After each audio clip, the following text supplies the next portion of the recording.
Nyní začíná diskuze právě s vámi se spíkry a já bych požádal na úvod experta hnutí Duha, energetického experta hnutí Duha Karla Polaneckého, aby vybral ty doplňující otázky, které se nám za jednotlivé příspěvky nevešly.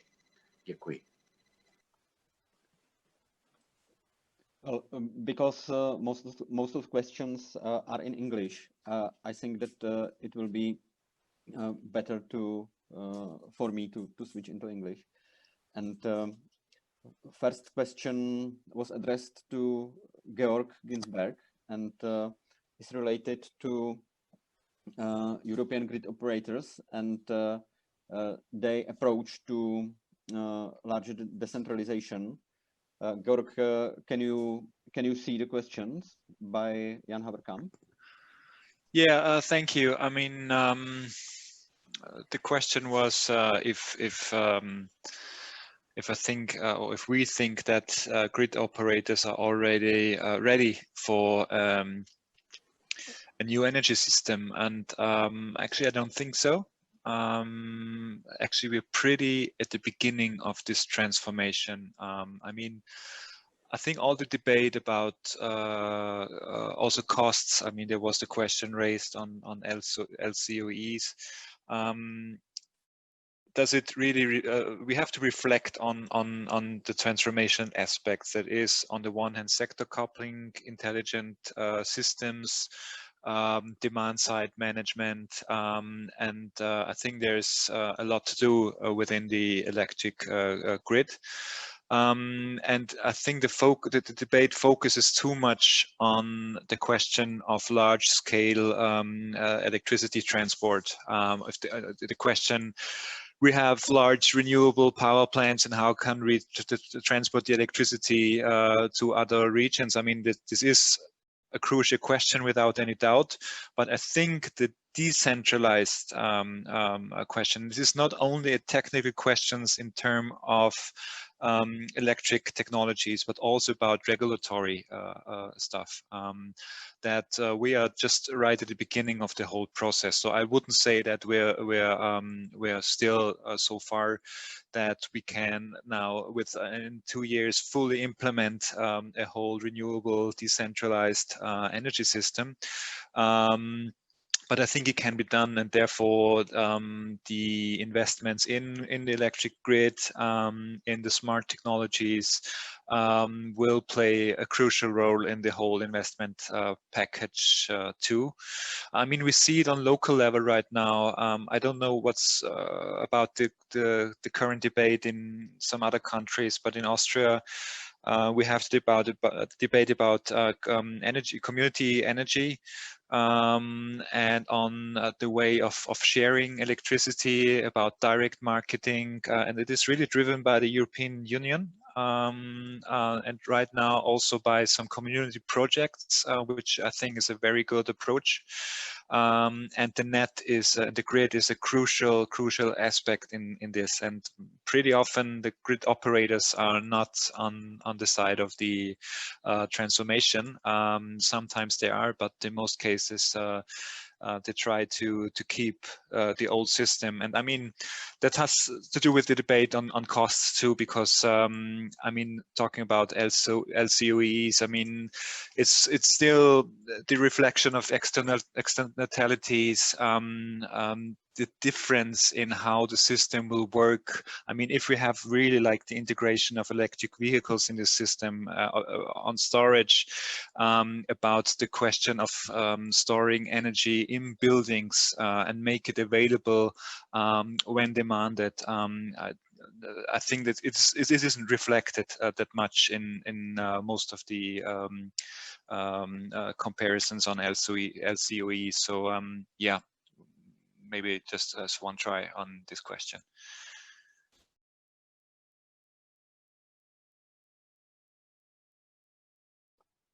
Well, there is a second one, which is personally for you. I think that it is that comparison of one nuclear block with 5,000 wind turbines and some accumulation. So it's question on Georg, which way Georg would prefer.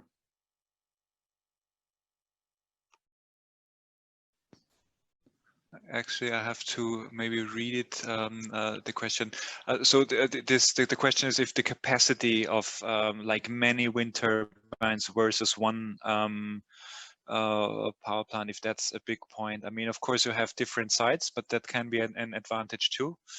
And you have different regional conditions. So, I mean, there is a regional aspects in all cost analysis, because you have very different conditions and you need to net. But I don't see it as a disadvantage that you have different sites to get to the capacity. I mean, we know this debate on solar power too, that of course high capacities, and there is very often a question of space, but I think that is part of this transition I mentioned, that we'll have a more decentralized flexible system, which is a lot of work to do to get there, but nevertheless this centralized, I mean, it's just quite the same with coal power. Of course, the characteristics are different to nuclear power, but it's not a real winner on flexibility too, and on reacting on different demand structures and supply structures.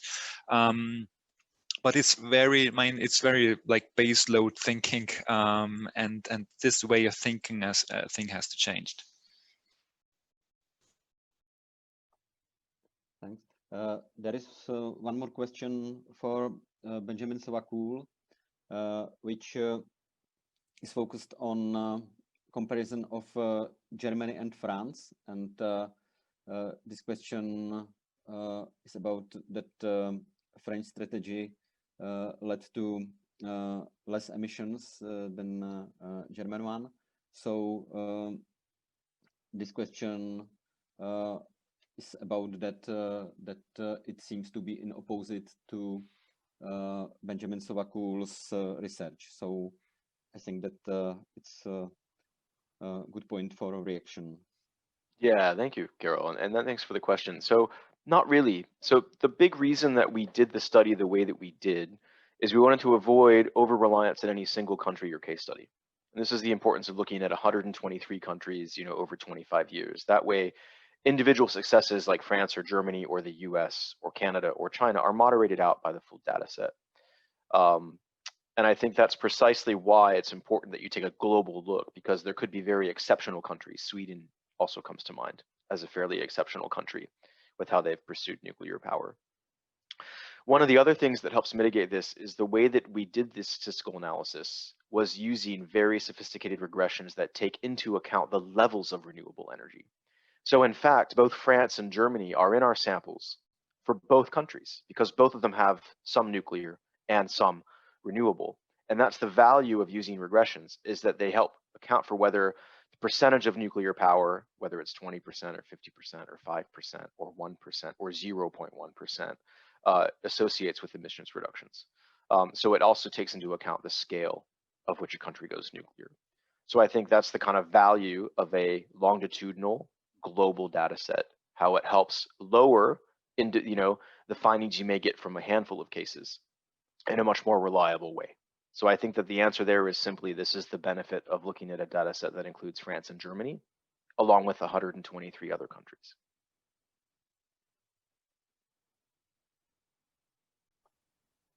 Another question is rather specific and is addressed to Oda Becker.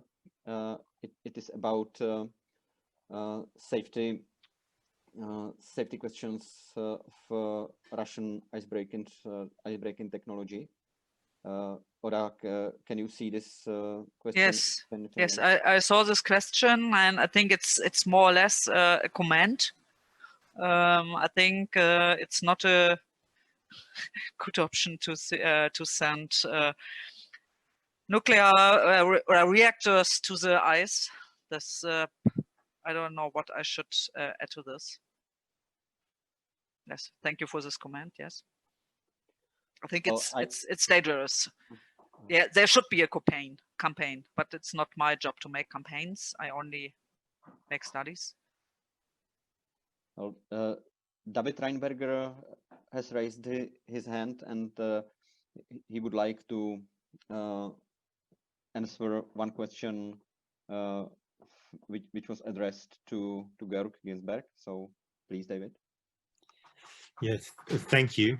I'd like to add something to the question if Czech Republic should invest rather in a new block of nuclear or in 5,000 big wind turbines, each equipped with battery storage. Well, I think this is a difficult question for our discussion, and we should enlarge our point of view, because I wouldn't do any of the two, because it's not rational to do any of the two. It's the question, do I go for nuclear or do I go for renewable energies? And if I choose to go for renewable energies, I have to choose a mix of renewable energies. So it's absolutely nonsense to replace one nuclear block by one specific renewable technology. And on the other hand, if you would ask me which investment I would take, I would say I would invest, knowing the Czech energy system, the Czech industry, the Czech housing sector, I would invest the money for energy saving in the Czech Republic, because with that amount of money, you could easily save more energy, which does not need to be produced in the future, then you can produce with any of the technologies available. And that's the way we should think, and that's the way we should drive the discussion. Thanks.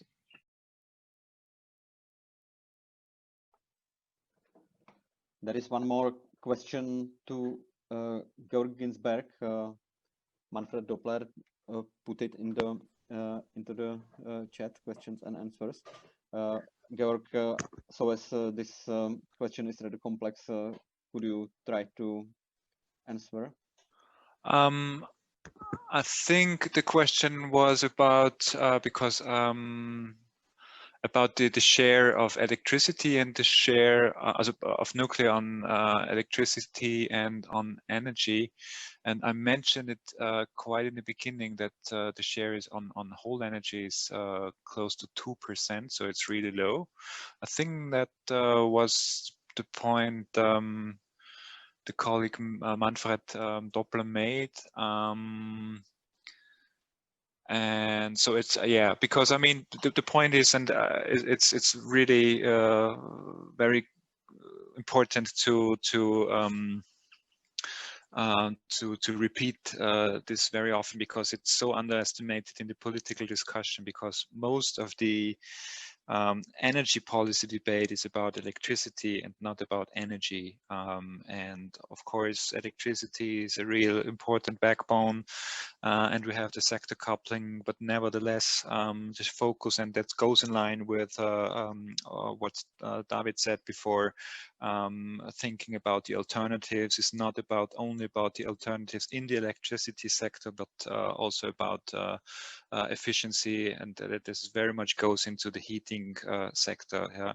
And if we have this way of thinking and seeing that the heating sector is very dominant on energy demand, that the transport sector is of course very dominant, then that changes the debate. Nevertheless, also the renewable energy revolution is very much driven by electricity. I mean, we have to be honest to ourselves. We talk about solar power and wind as electricity alternatives, and therefore it's very clear why this comparison is made very often. But yeah, I mean, the proportion and the share of nuclear within the whole energy system is really low on a global level, with, of course, regional differences. That is very clear. Now there is one specific question to Oda Becker related to Dukovany nuclear power plant and its specific potential of for cooling of new reactor. So question is whether you know that problem and whether you can say what will be effect of climate change on this specific problem. Yeah, I know this problem. We talk a lot about this, but actually it is like, of course, you have a lot of technical possibilities to cool a nuclear power plant with less water, but only this makes it more expensive. And as nuclear power plants are now very, very expensive, it is more on the top.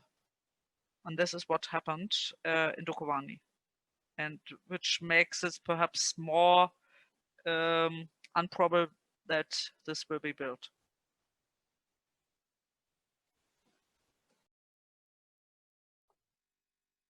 Next question is also addressed to Oda Becker, but I think that also other panelists can react. It's about Belgium case when new government promised to close nuclear power plants, and very probably it will be partly replaced by gas. So what do you think about the decision? I think Belgium has a lot of problems with nuclear power plants. I think most of you are familiar with these problems, and I'm really appreciate that they decided to go down with these problems. And I think it should be very, as it should be announced in Czech, because Czech also want to be so abhängig from a nuclear power plant like Belgium was. And then you have the problem that you have to operate this difficult, dangerous plants, because otherwise you don't have energy. But now they announced to stop them, and they will replace partly with gas, but nobody says how much is this part. I'm sure, because as solar and wind are not so expensive, there will be a lot of renewables in Belgium now. This is my answer to the gas question. I think there will be a lot of investment in wind and solar. Would any other panelist like to react on that question?